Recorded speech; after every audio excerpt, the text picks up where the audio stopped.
Hindi. Sandali, papaliwanag ko.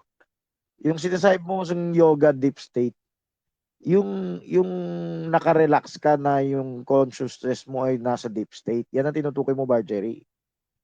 Ang deep state na pinag-usapan ko, kinuha ko to term sa YouTube o sa mga nag-conspiracy, yung tungkol sa gobyerno. Gobyerno tong topic na to. Deep state. May naka, Oo, parang yung deep state mo, yung personal consciousness, nagme-meditate ka, yan yung tinutukoy mo yoga. Ang deep state na tinutukoy ko, may shadow government. Masonry, May Illuminati, mga ganun. may hidden agenda. May hidden agenda ang mundo. Oh. Maganda tong topic kasi, 'di ba, marami pag hindi pa matured bere yan, lukewarm pa yung kapatiran. Natatangay sila sa school, natatangay sila Ikaw, Brother Francis, total tatalakayin mo na yan. Singit ko ng tanong to. sa takbo na sa libutan. Para idugtong mo na. Yung pwede bang sabihin ding decoy yan? Kasi meron kang turo na, di ba, yung tungkol sa two prophets? Yung worldview. Talaga, may decoy. Yung labo-labo, ano yun? Labubu. O, decoy yan, scarecrow yan eh. Sana may maghanap niyan, ano. Pero yan ay ibang klaseng hindi yan related sa deep state, no? Pero hawig to yung sa dulo ng topic ko, may kalahating katotohanan pero hindi tulad ng iniisip nila. Ang iniisip ng mga hindi Kristiyano ay gawa ng tao, gawa ng aliens, gawa ng reptilians. Pero sana pakita yung outline. Ay, hindi, kung may magla-live. Magiging ano lang. Kung may magla-live, Oy, naka-live na. Announcement, i-share natin doon sa mga giant group natin na Tagalog. Ay, oo nga pala yung Tagalog. Yung Tagalog sa yung para gumana naka-live yung na. listahan mo, Bargery. Oo, pati ako nakalimot Yung mga anak mo ang premiana. Okay. Sino yung mula serye, dapat i-share papuntang Giant Tagalog, no? Tawag natin fast approval or no approval needed. So, yung outline, sana pakita rin habang nagpapaliwanag ako. Kung may nag-live, syempre, nauna na dapat yung picture. Pag nauna na yung picture, pwede na ipakita yung outline ko. Sino yung nag-live? Yami. Si 6:30 para darating si Remy na oras ng pagmut. Okay. So, sana siya. Anyway, so ganito. So, ang tanong ni Berna, anong kinalaman yan doon sa Bible? Di ba? Anong kinalaman yan sa Kristiyano? Tama ba, Sister Berna? Okay. Unseen rulers daw. Unseen rulers. Mga hindi... Oo, maganda. Unseen rulers. Maganda yung term niya, unseen rulers. Tama yan. Kasi nasa Bible yan. At kaya ko sinabi relevant sa atin kasi marami sa kapatiran natatangay na sa libutan. Meron pa tayong kapatiran nakikinig pa sa worldly music. Tapos ang mahalaga lang makagraduate lang anak sa school. Okay? So, yung logistics sa atin mahina pa. Dahil din sa school, yung dapat mag-logistics mahina rin. So, ito isa sa struggle natin. Ito yung pinambubuno natin. Mas kawawa noon sa Roma yung mga Kristiyano, kinakatay ng buhay, pinapakain sa leon. Sa atin, nilalaga ng buhay. Sa atin, ang kalaban lang natin, laman natin, yung lukewarm, yung Laodicea, yung relax, yung hindi nakaramdam alarma. Pero nakakahiya kung ikukumpara sa kanila. Kung ikukumpara rin sa ibang denominasyon, meron talaga nagsasakripisyo. So, kailangan humabol tayo, no? Kung nasa atin tong mensahe, kailangan dobleng ibayo yung ano. So, kung ngayon, marami sa atin ang natatangay sa takbo ng sanlibutan. Ngayon, may kinalaman ba yan sa gobyerno? 50-50. Siguro hindi abot ng lahat ng kapatiran. Yung gobyerno, may kaunting katotohanan yung conspiracy kwento ng iba. Ng conspiracy, yung unseen rulers, sa likuran niyan ay may kaunting katotohanan pero ang gustong ipakita yung sa Bible. Meron talaga sa Bible yan eh. So, pwedeng sabihin ng ibang tao, ba't ka naniniwala sa mga ganyan? Hindi ako naniniwala. May pareho sa Bible kaya binanggit ko. So, tignan na natin ang outline natin. Paki-share screen yung outline. Siguro kung dalawa yan, di makitid yung makikita. No? Sister Ami, kanina na share screen mo na pero pwede ka magdalawa. Hindi ka pwede magdalawa, no? Ibang tao talaga makaka-share screen. O tulong naman yung iba. Berna, Owa, sino pa yung makaya mag-share screen? Dalaga. So yung outline, paki-share screen. O pwede mo rin si Berna, kaya mo mag-edit para mukhang malapad yung no? Kung nag-close screen si Star Ami. Okay. So wag mo yung close screen pag di pa nabuksan yung outline. Kung titignan niyo yung outline nito, meron siyang tungkol sa pananaw ng ibang tao at yung sa Bible. Kaya na dalawang part to. Yung pananaw ng ibang tao at yung second part yung sa Bible, yung nakatagong. Ito parang hindi na madalas na pag-uusapan sa Christian circle. Minsan may nagpe-preach nito. So, ito rin yung struggle natin eh. Kaya kung alam natin to, hindi tayo dapat patangay. Pag nakikita nyo yung mga Disneyland, Ocean Park, yung mga libangan na yan, yung mga cartoons, games, etc. Yung mall, punong-puno ang mall. Yung mga, kaya nga sabi ko, ito mga libangan na to, yung mga term ni Eli Soriano, no? Diversion. Ibig sabihin, agaw, attention yan eh. Agaw, bigay ko pagkatapos ng pagod sa trabaho, enjoy muna, ganyan. So ito, natatangay marami sa atin dyan. Ngayon, pag hindi pa matured ba rin, ano mangyari? Di katulad din ng ibang tao sa sanlibutan, may relihiyon lang sila. Di ba? Anong kinalaman ng gobyerno? Pag pinakinggan nyo yung second part ng broadcast ko bukas, yan ay may nakatagong hiwaga na kung saan may unseen rulers, sabi nga ni Berna, unseen rulers. May kumokontrol sa mundong ito. Hanggang gobyerno. Kung tatagos, hindi lang gobyerno, pati na yung ekonomiya, politika, military, yung gera, etc. May takbo ng sanlibutan na iyan ay daya sa atin. Kasi kung wala ka nararamdamang hirap, syempre pag may gera, may hirap. Pero gusto ng buong mundo kapayapaan eh. So yung parting meron pa, hindi pa nakakaranas ng hirap, sa isang tinatawag ni Barbanam na Satan's Eden. May pelikula tawag dyan, The Matrix. O sino nakakaalam ng pelikulang The Matrix? At least pakinabangan natin yung Ako na napanood ko. Okay, salamat. Pamilya lang ni Jerry sumasagot. Sana sumagot din si Barce, Owa, Berna. Kunwari, hindi mo pa alam yan, para Owa. Pwede mo sabihin, hindi mo alam. Interaction lang tayo lahat. Brother Eno, yan. Brother Celso. So, yung Matrix, pelikula, kailangan ko lang paliwanag dahil binabanggit ko yan. Halimbawa, para mabilis nyo maintindihan. Ang mundong ito ay ilusyon. Meron lumang message, illusory world. 20 years ago na yan. Ang illusory world, mundo ng ilusyon, may daya itong kinagagalawan natin.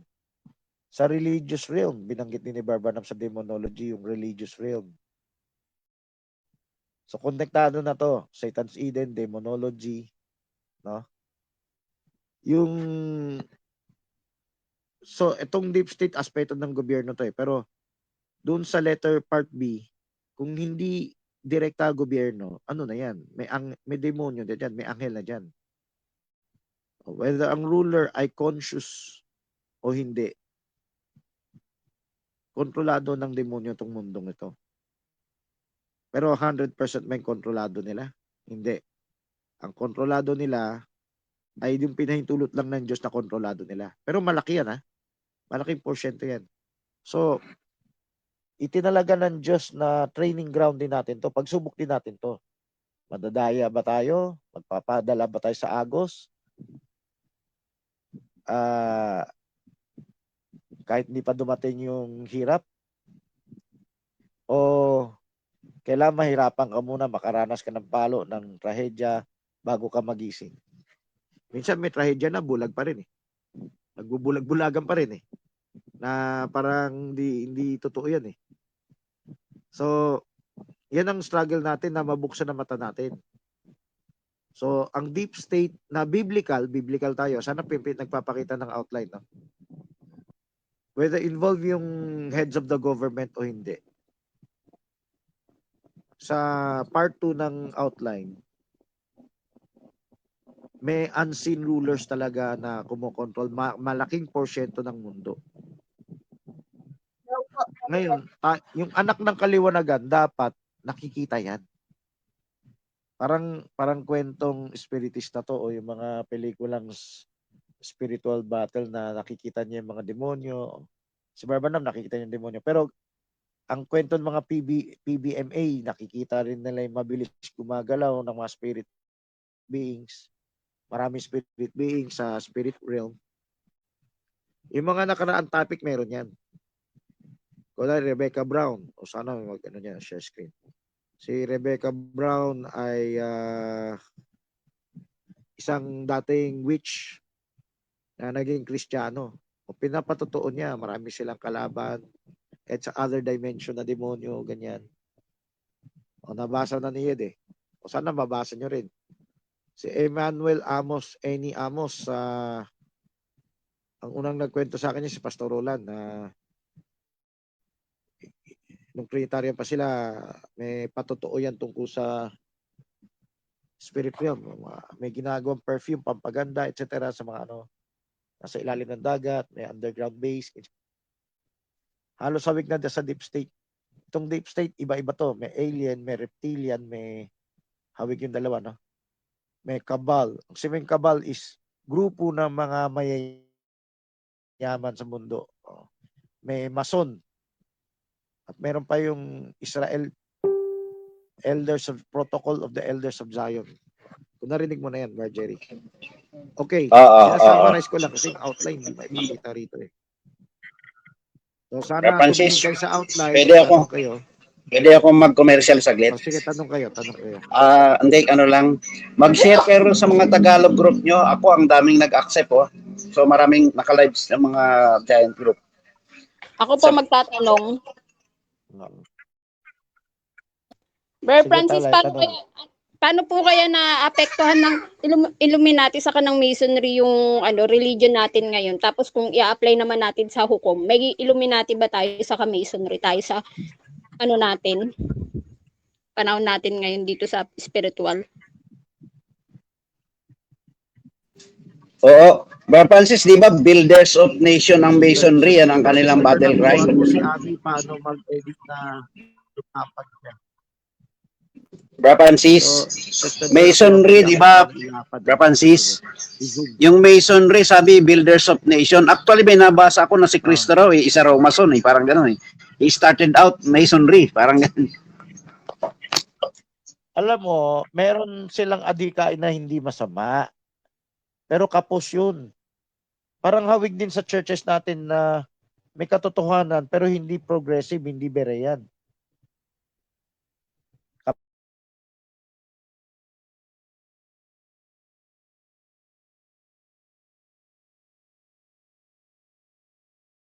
Hello, nawala si Brother Francis? Hello. Nawala. Hello, sagot. Nawala ba si Brother mo. Francis o ako? Kung ayaw ng Diyos, kunwari kapos ka na nga, inaharap mo pa Diyos. Nawala ka, Brother Francis? Nawala ka? Ewan ko kung nawala ka sa kanila. Okay, bumalik na. Okay, ang huli kong sinasabi, Yung sa mga church, magagandang adhikain. Ha? yung sa Yung church, mga kamong church ganun, kung kahit anong sa kapos. church. Hindi.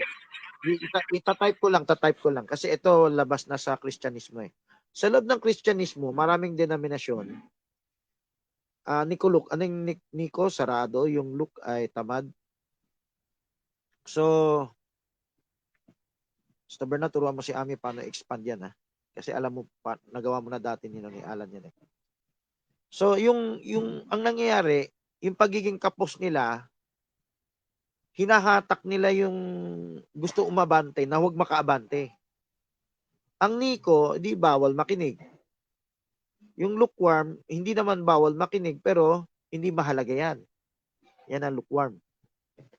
Nangyari yan, sa loob ng Kristyanismo, kahit nga sa loob ng anti-message, na ayaw nila pag-usapan yung progressive na topic. Gusto lang nila yung luma nilang topic, paikot-ikot lang dun. Ngayon, dun sa Mason, Illuminati, meron pa nga Rosicrucians, pero ito ay nag-ooperate behind the scenes. Parang maganda yung adhikain nila. Ngayon, binibira sila ng mga Kristiyano kasi tinatanggap nila kahit anong religion mo, basta mabuti adhikain mo. Kaya builder of nations nga eh. Ano ba yung mga politiko natin sa gobyerno? Ang focus lang nila yung ekonomiya, yung environment, no? Yung krimen, Peace. ganyan. Sabihin, Peace. makalupa lang. Parang Nimrod din. No? Makalupa lang. So, hindi masama lahat. Pero, nakakadaya. Kasi yung tunay na layunin ng Diyos, hindi maano. Tingnan mo, ngayon, tinotolerate nila ng LGBTQ. Di ba? So, ibig sabihin, iba yung standard ng Diyos, iba yung standard nila. Yung standard nila, makatao eh. Itong gobyerno, tumutulong yan dyan. Nakakadaya. Kahit gobyerno mo, nakakadaya. Sister Bernard, pakituro kay Sister Ami kung same bahay pa lang naman kayo eh. Paano mo yung in-expand, no? Kinain nyo yung ano. Tapos para ma-zoom na rin. Expand tong screen. So, para hindi siya may siwang. Okay, so, balik tayo sa ano, sa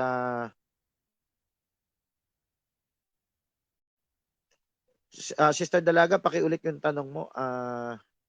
Illuminati, naalala ko na. Okay. Paano ba tayo naapektuhan yan?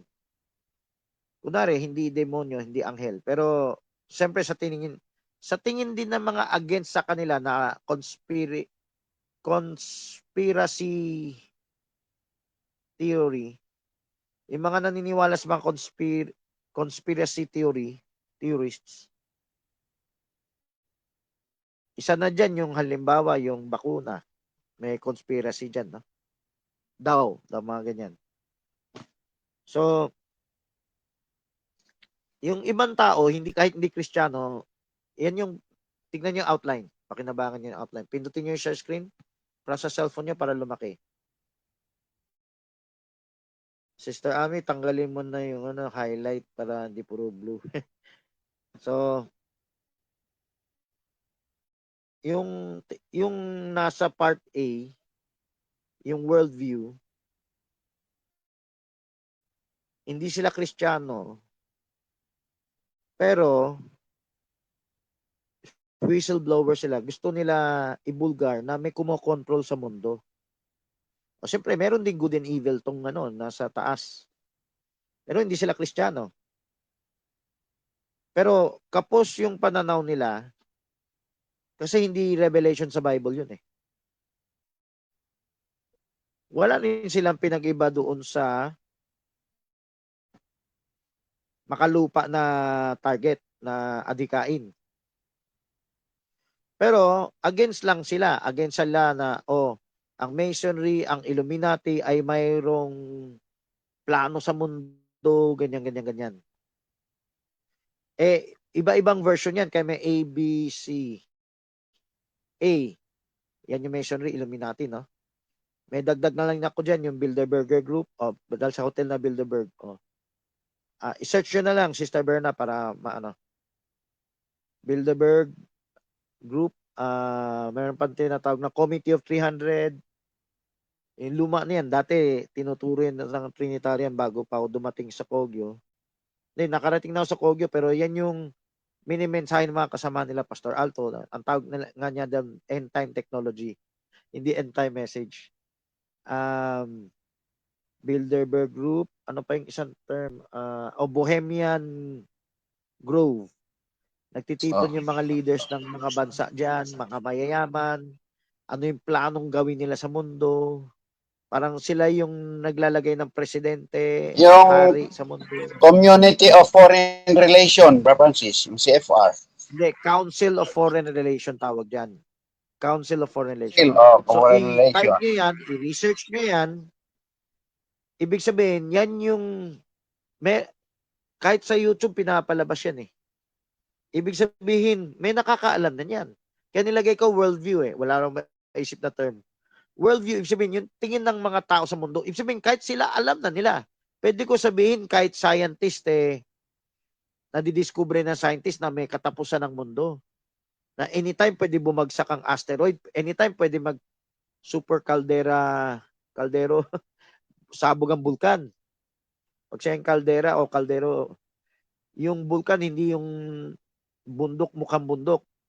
Isang malaking lawa ang bulkan. Isipin mo, ganyan kalaki. Masusunog tayo lahat.